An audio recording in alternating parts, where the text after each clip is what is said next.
జగన్ మీద, జగన్ అవినీతి వరకన్నా చేద్దాము అన్నట్టుగా. అంటే గవర్నర్ నుంచి ఇంతవరకు అనుమతి వచ్చినట్టు మనకేం సమాచారం లేదు, అడిగి చాలలేదు. కేటీఆర్ మీద చర్య తీసుకుంటామని రేవంత్ రెడ్డి అడిగితే ఇక్కడ గవర్నర్ జిష్ణుదేవ్ వర్మ తెలంగాణలో ఆయన అనుమతి ఇచ్చాడు. వీళ్ళు ఎఫ్ఐఆర్ ఇవన్నీ కూడా ఫైల్ చేయటాలు ఇవన్నీ అయిపోయినాయి. కేసు కూడా కేసీఆర్ వేసిన పిటిషన్ కూడా 4వ తారీఖు ఏదో కోర్టు విచారణ వాయిదా వేసింది. అందువల్ల ఇక్కడ ఒకటి చంద్రబాబు నాయుడు చెప్పింది అరెస్ట్ చేయబోట్లేదు, 3 హామీలు ఇచ్చాడు ఆయన. ఒకటి అమలు చేయట్లేదు, 2 ఒప్పందం రద్దు చేసుకుంటే కనుక మనం ఎక్కువ జరిమానా కట్టాల్సి వస్తుంది కాబట్టి ఒప్పందం రద్దు చేసుకోబోట్లేదు.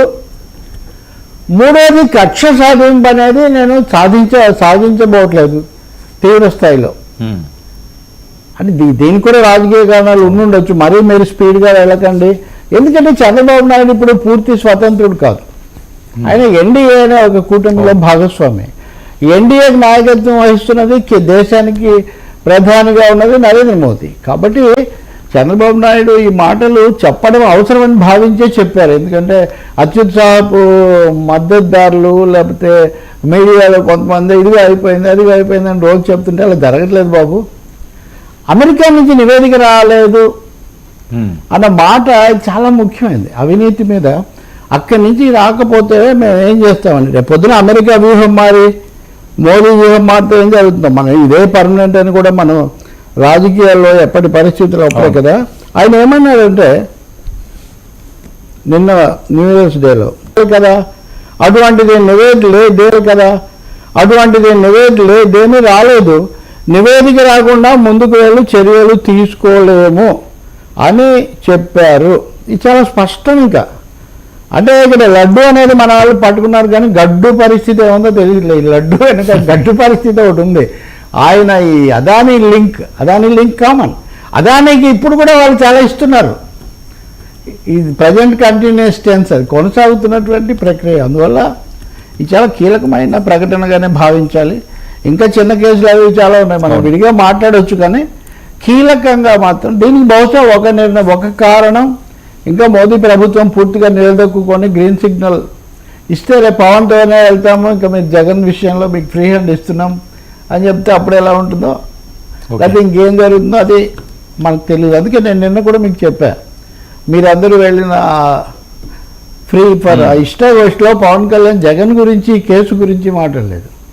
అవును, దీని గురించి మాట్లాడి 1200 కోట్లు మరి ఇదంతా ఉన్నప్పుడు ఎందుకు అంటే అది 1200 కోట్ల 1270 కోట్లు 1470 కోట్లు అది పక్కన పెట్టేసినట్టు కనిపిస్తుంది ప్రస్తుతానికి. ఎందుకంటే ఈయన కోసం కాదు, అదాని కోసం కావచ్చు. రెండోది ఒప్పందం రద్దు చేసుకోకుండా అరెస్ట్ చేయలేరు. అరెస్ట్ చేయటం కూడా ప్రక్రియ అనుకోండి, న్యాయంలో జరగాల్సింది. ఇప్పుడు జగన్ అరెస్ట్ చేయడం 12 ఏళ్ల కిందటే అరెస్ట్ అయ్యి 16 నెలల పాటు జైల్లో ఉన్న పెద్ద మనిషి కదా, కాబట్టి ఆయనకు ఇదేం కాదు. యా సార్, ఏంటి చంద్రబాబు విజన్ 2047 అంటే వైఎస్ జగన్మోహన్ రెడ్డి గారి విజన్ 2027 ఏంటి? జమిలీ వర్సెస్ అభివృద్ధి ఇదే తమాషా. ఇప్పుడు వాస్తవంగా న్యూ ఇయర్ 2025 గురించి మాట్లాడాలి. ఇప్పుడు ఆంధ్రప్రదేశ్లో చంద్రబాబు నాయుడు అంతా 2047 గురించే మాట్లాడుతున్నాడు. ఏ విషయం చూసినా 2047లో పోనీ అందులో ఉన్నవన్నీ చూద్దామంటే చాలా మామూలుగా పేదరికం, జీరో పేదరికం, ఆరోగ్యానికి ప్రాధాన్యత, ఇట్లాంటివి ఎప్పుడు ఉండే లక్ష్యాలే. 47 నాటికి ఏం జరుగుతాయనే విషయం అలా ఉంచి దీనికి విరుద్ధమైన ఇంకో అంశం కూడా ఉంది. అదేంటంటే ఆయన ఈ ప్రతి సమావేశంలో వీటి కోసం జరిపే వాటిలో ఒక విషయం చెప్తున్నాడు. పెట్టుబడులు పెట్టడానికి రండి, మా రాష్ట్రానికి రండి అని ఆహ్వానిస్తే అందరూ నన్ను ఒక ప్రశ్న ఇస్తున్నారు. అవునండి, మీరు మంచివాళ్ళు, బాగా చేస్తారు, సమర్థులు, సైబర్ సిటీ పెంచారు, ఇవన్నీ నిజమే. కానీ మిమ్మల్ని మీరున్నారని నమ్ముకొని వస్తే రేపు జగన్ గెలిస్తే మా పరిస్థితి ఏంటని వాళ్ళు నన్ను అడుగుతున్నారు అని ఆయన ప్రతి సమావేశంలో చెప్తున్నారు. అంటే అలా చెప్పడం ద్వారా జగన్ గెలిచే అవకాశం ఉంది, లేదా జగన్ గెలవచ్చు అని పారిశ్రామికవేత్తలు భావిస్తున్నారు, లేదా ప్రజల్లో అటువంటి ప్రశ్న ఉందని ఒక అభిప్రాయానికి అవకాశం ఇస్తున్నారా? మామూలుగా మాట్లాడట్లా. వాస్తవానికి ఇప్పుడే వచ్చే ఎన్నికల గురించి మాట్లాడక్కర్లేదు. కానీ పదే పదే పారిశ్రామికవేత్తలు కానీ, పెట్టుబడులు పెట్టేవాళ్ళు కానీ, రాజకీయ వర్గాలు కానీ, ఇందాక నేను మోదీ బీజేపీ గురించి కూడా చెప్పా కదా, అందువల్ల ఒక డైలమా, ఒక సంధి, అది కొనసాగుతూ ఉంది. కాబట్టి దీనికి కారణం ఏదైనా సరే 2047 గురించి మాట్లాడడం చాలా మంచిది అని ఆయన భావిస్తున్నారు. 2047 వరకు ఇది ఉండాలంటే ఒక విధంగా ఇది 2020. చంద్రబాబు నాయుడు గతంలో 2020 విజన్ తెచ్చాడు. అవును. ఎప్పుడు తెచ్చాడు? 2000 సంవత్సరంలో తెచ్చాడు. అప్పటికి అది 20 ఏళ్ళు. ఇప్పుడు 2024లో ఆయన 2047 గురించి మాట్లాడుతున్నాడు. అవును. అంటే ఏంటి దాదాపు ఇప్పుడు కూడా అంతే, 20 ఏళ్ళు 23 ఏళ్ళు. కాబట్టి ఎప్పుడో 20 ఏళ్ల తర్వాత విషయం, 23 ఏళ్ల తర్వాత విషయం మాట్లాడటం అన్నది దూరదృష్టి కావచ్చు, కానీ అడిగే వాళ్ళు వచ్చేసరి జగన్ వస్తే ఏంటని అడుగుతున్నారు అని తను చెప్పేదానికి తనే ఒక చిన్న బ్రేక్, చిన్న సవాళ్ళు విసురుతున్నారు. మరి దీనికి సమాధానం ఏమొస్తుందో, రేపు స్థానిక సంస్థల ఎన్నికలప్పుడు ఏమన్నా వస్తుందా, అవి ఎలా జరుగుతాయి అది మనకు తెలియదు. కానీ వాళ్ళేమో మాకు 40% వచ్చాయని. ఇప్పుడు మీరు చెప్పిన రెండోది, ఈయన 47 అంటుంటే ఆయన 27 అంటున్నాడు. ఇద్దరు 25 గురించి ఎక్కువగా మాట్లాడలేదు. 25లో ఇప్పుడు ఎందుకు 27 అంటున్నాడంటే మేము జమిలి ఎన్నికలు వస్తాయి, మధ్యంతర ఎన్నికలు వస్తాయి, అప్పుడు మనం గెలుస్తాం, ఆ ప్రజలు రెడీగా ఉన్నారు, అసలు ఓడించినందుకు విచారిస్తున్నారు. ఇలాగా ఆయన కూడా చెప్పేవాడు. ఆయన అయినా కానీ పాపం మళ్ళీ రావడానికి 24 వరకు పట్టింది.